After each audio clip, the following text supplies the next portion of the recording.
Hi అండి అందరికీ, నేను మీ Radhika. Welcome to Kammasani presence. ఈరోజు కాజు బాదం పూరీని తయారు చేసి చూపించబోతున్నాను. ఇది ఒక స్వీట్ రెసిపీ. ఇంట్లో ఎప్పుడూ ఉండే ఇంగ్రీడియంట్స్ తోటి ఈజీగా మనం ఈ స్వీట్ని తయారు చేసుకోవచ్చు. ఒక వారం రోజుల పాటు నిల్వ ఉంటుంది. తాపేశ్వరం కాజా, కాకినాడ కాజా ఆ స్వీట్ ఫ్లేవర్ తోటి ఇది కూడా అలాగే అనిపిస్తుంది. ఈజీగా కూడా తయారు చేసేసుకోవచ్చు.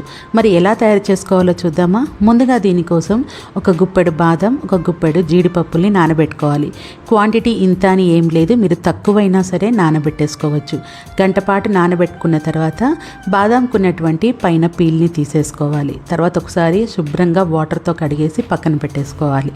ఇప్పుడు మిక్సీ జార్ తీసుకొని వాటిని జార్లోకి వేసేసుకొని కొన్ని వాటర్ యాడ్ చేసేసి మెత్తటి పేస్ట్ లాగా తయారు చేసుకోవాలి.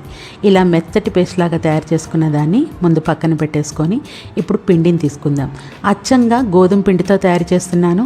మీరు మైదా పిండినైనా వాడుకోవచ్చు, లేదంటే కొంచెం మైదా పిండి కొంచెం గోధుమ పిండినైనా వాడుకోవచ్చు. హెల్తీగా చేసుకోవాలనుకుంటే మాత్రం తప్పకుండా గోధుమ పిండితో చేసుకోండి. 1.5 కప్పు తీసుకున్నాను. ఒక చిటికెడు ఉప్పు వేసిన తర్వాత పేరిన నెయ్యి కానీ లేదంటే నెయ్యిని వేడి చేసుకొనైనా సరే తీసుకోవచ్చు.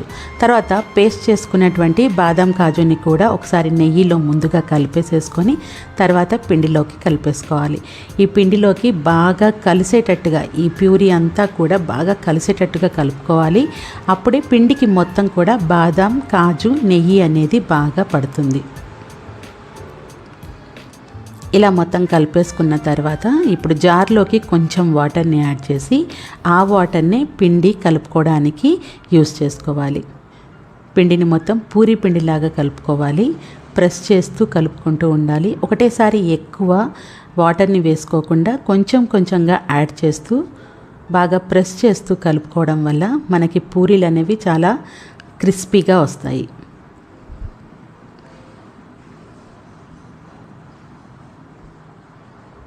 ఇలా ప్రెస్ చేస్తూ కలుపుకున్న తర్వాత ఒక ముద్దలాగా తయారు చేసుకోవాలి. ఇప్పుడు దీని మీద ఏదైనా గిన్నెను బోర్లించి పక్కన పెట్టేసుకోవాలి. పాకం తయారు చేసుకునే వరకు ఈ పిండి బాగా నానుతుంది. ఇప్పుడు పాకం తయారీ కోసం ఒక బౌల్ పంచదార, ఏ బౌల్తో అయితే పంచదార తీసుకున్నామో అదే బౌల్తో వాటర్ని కూడా వేసుకొని స్టవ్ మీద పెట్టుకొని ఫ్లేమ్ని సిమ్లో పెట్టుకొని ముందుగా పంచదారని మొత్తం కరిగించుకోవాలి. 1.5 కప్పుకి నేను 1 కప్పు పంచదార తీసుకున్నాను.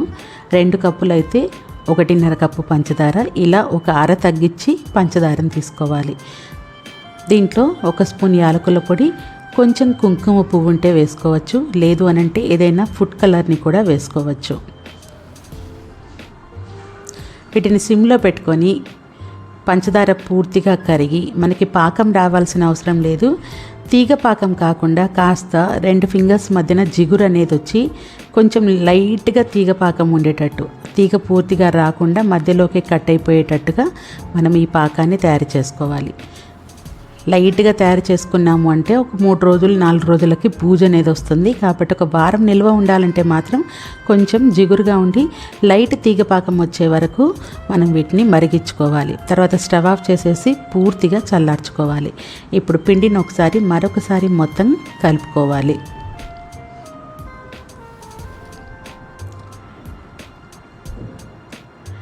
తర్వాత వీటిని 2 పార్టీషన్స్గా చేసేసుకోవాలి. తక్కువ పిండి కాబట్టి 2 చేస్తున్నాను, మీరు 3 కూడా చేసుకోవచ్చు. ఇలా ఒక ముద్ద పిండిని తీసుకొని ఫ్లోర్ మీద డ్రై పౌడర్ని వేసేసుకొని, డ్రై గోధుమ పిండిని వేసేసుకొని ఒక రోల్ లాగా చేసుకోవాలి, ఈవెన్గా ఉండేటట్టు.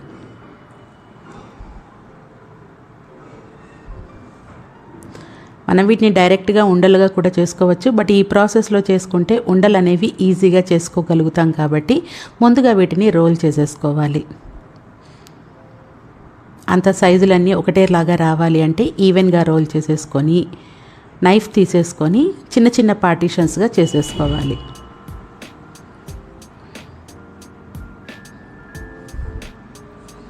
సో ఇలా చేసుకున్న వాటిని ఒకసారి రౌండ్గా అలా అనేసుకొని తర్వాత మరొక ముద్దని కూడా అలాగే చేసేసుకొని అన్నిటిని ఉండలుగా చేసుకొని పక్కన పెట్టుకోవాలి. ఇప్పుడు ఒక ఉండని తీసుకొని మిగతా వాటిని క్లాత్తో కవర్ చేయాలి, లేకపోతే ఉండలు అనేవి డ్రై అయిపోతాయి. మళ్ళీ ఇప్పుడు ఫ్లోర్ మీద పొడిపిండిని వేసేసుకొని చిన్న చపాతీలాగా చేసేసుకోవాలి. చాలా ఈజీ కూడా చేసుకోవడం అనేది, ఎన్నైనా సరే ఈజీగా చేసేసుకోవచ్చు, చాలా తొందరగా కూడా అయిపోతుంది.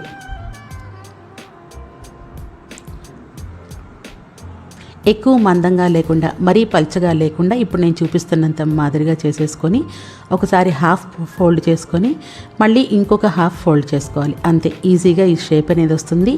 ఆ కార్నర్ ఈ కార్నర్ మాత్రం ప్రెస్ చేసేస్తే విడిపోకుండా ఉంటాయి. ఇలా ముందు భాగం మాత్రం ఇలా విడివిడిగానే ఉండాలి. ఇలా తయారు చేసుకున్న వాటన్నిటిని ఒక ప్లేట్లోకి తీసుకొని ఆయిల్ని మీడియం ఫ్లేమ్లో ముందుగా హీట్ చేసుకోవాలి. మీడియం ఫ్లేమ్లోనే వేసేసుకోవాలి. బాండీలోకి ఎన్ని పడితే అన్నిటిని వేసేసుకోవాలి. ఫస్ట్ వేసినప్పుడు మాత్రం మీడియం ఫ్లేమ్లోనే ఫ్రై చేసుకోవాలి. తర్వాత ఇవి కాస్త ఫ్రై అయిపోయి ఒకసారి టర్న్ చేసుకున్న తర్వాత ఫ్లేమ్ని హైలో పెట్టుకొని ఫ్రై చేసుకోవాలి. అలా చేసుకోవడం వల్ల ఇవి మనకి కాస్త క్రిస్పీగా వస్తాయి. లేదు అనంటే సాఫ్ట్గా అయిపోతాయి పాకంలో వేసిన తర్వాత. ముందుగా మీడియం సైజులో ఫ్రై చేసుకోవడం వల్ల లోపల వరకు కుక్ అయిపోతాయి. తర్వాత హై ఫ్లేమ్లో పెట్టుకోవడం వల్ల పైనంతా క్రిస్పీగా తయారవుతాయి. సో ఈ ప్రాసెస్లో అన్నిటినీ కూడా ఇలాగే ఫ్రై చేసుకోవాలి. ఇవి మంచి గోల్డెన్ కలర్ వచ్చే వరకు ఫ్రై చేసుకోవాలి.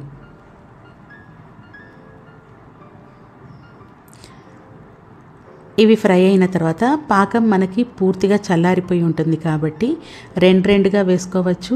లేదు అని అంటే ఒక 3-4 కలిపి కూడా వేసుకొని పాకంలో వేసుకోవచ్చు. ముందుగా వీటిని ఫ్రై చేసుకున్న తర్వాత నేను ఇంతకుముందు చెప్పినట్టుగా రెండింటిని కానీ 3-4 కానీ ఒకటేసారి వేసేసుకొని 1 నిమిషం పాటు అలా పాకంలో ఉంచేసి తీసేసుకోవాలి. అప్పుడు వీటికి ఇవి వేడిగా ఉంటాయి కాబట్టి పాకాన్ని తొందరగా పీల్చుకుంటాయి.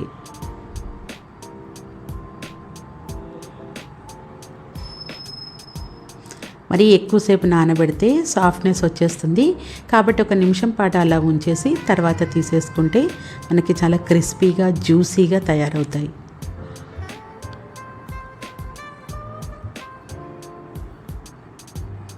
తర్వాత ఫ్రై చేసుకొని వేడివేడిగా ఉన్న వాటినే పాకంలోకి వేసేసుకోవాలి. 1 నిమిషం అలా ఉంచేసి అన్నిటికీ పాకం పట్టేటట్టుగా కలిపేసుకొని వీటన్నిటిని కూడా ఒక ప్లేట్లోకి తీసేసుకుంటే మనకి కాజు బాదం పూరి స్వీట్ రెడీ అయిపోతుంది. చాలా టేస్టీగా ఉంటుంది. ఎవరైనా గెస్ట్లు వచ్చినప్పుడు కూడా చేసి పెట్టండి, చాలా బాగుందని కూడా అంటారు. దానిపైన బాదం పౌడరు, పిస్తా పౌడరు, కుంకుమ పువ్వు వేసి సర్వ్ చేసుకుంటే చాలా టేస్టీగా ఉండి వారం రోజుల పాటు నిల్వ ఉండే ఈ స్వీట్ అనేది మీ అందరికీ చేసుకోవడం ఈజీగా, తినడం కూడా చాలా ఈజీగా, మనకి బయట దొరికే స్వీట్ షాపుల్లో దొరికేలాంటి స్వీట్గా అనిపిస్తుంది. చాలా జ్యూసీగా కూడా ఉంటుంది. తప్పకుండా మీరు ఈ స్వీట్ని తయారు చేసుకొని ఇంట్లో అందరికీ సర్వ్ చేయండి. అందరూ చాలా ఇష్టపడి తింటారు. మరి నా వీడియో కనుక మీకు నచ్చినట్లయితే తప్పకుండా నా ఛానల్ని సబ్స్క్రైబ్ చేయండి, నా వీడియోని లైక్ చేయండి, షేర్ చేయండి, కమెంట్ చేయండి. Thank you for watching.